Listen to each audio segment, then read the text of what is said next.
Hi team, quick update video. I treated myself to some miniatures from Eureka. I was looking to get some Covenanters with bows and some Covenanters with clan weapons just to use as a forlorn hope. So I picked these guys up. I don't know if you can see, but the musketeers are all bow armed as well. And the troops in the middle have claymores and Lochabar axes, and the musician's a piper. So that's all pretty good. I'm looking forward to getting stuck into those and adding them to the rest of my, Scottish mercenaries for 30 Years' War, but they'll also be able to pull double duty with English Civil War if I ever get around to it. And this is just a size comparison against the Warlord. So you can see there the Eureka on the right are much finer and more diminutive. So they're probably, they say they're 28mm. They look like they're either true scale 28 or slightly undercooked. Well, undercooked's probably the wrong term. They're probably true scale, whereas the Warlords are slightly more heroically proportioned.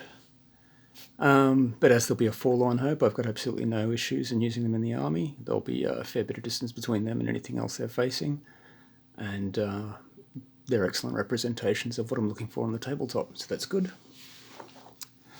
While I was doing the order, I also ordered one of their Gendarmes miniatures to use in the inevitable Italian Wars project.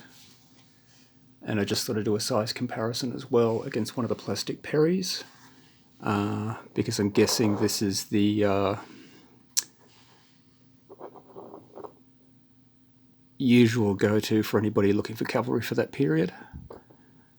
So as you can see, the Eureka model is actually, the horse body is longer than the Perry one, excuse me. I don't know how well this is picking it up, but the height to the haunch is actually about 2mm higher on the Perry Miniatures model. The position of the horse's head is making it a little bit difficult to compare. But again, the Eureka has finer proportions, so this is probably closer to a 25mm. But as I'll be using this for a command model, again, I've got no concerns with the scaling. It'll be in a slightly more raised and scenic base, and not every model needs to be exactly the same size within an army. And finally, while I was doing the order, I saw these and couldn't help myself. These are skeletal pirate crew. So I'll be doing a Vampire Coast fantasy army. So I picked up a number of these to flesh out the ranks. Well, flesh out's probably the wrong term, but you know what I mean. So just as a size comparison, these are, again, Warlord. This is AWI Militia that I'll be using for the Undead Musketeers. So they work perfectly as a size comparison. I think somewhere here. There's a Reaper miniature, which I'll be using for the hero models, so they're slightly larger proportioned, but again,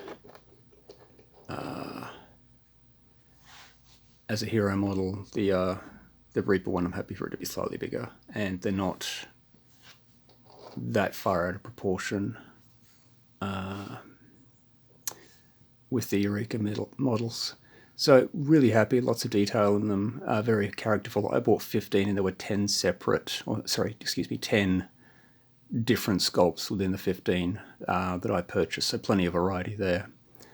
All right, I'll keep this short. Hope everyone's doing well. Take care.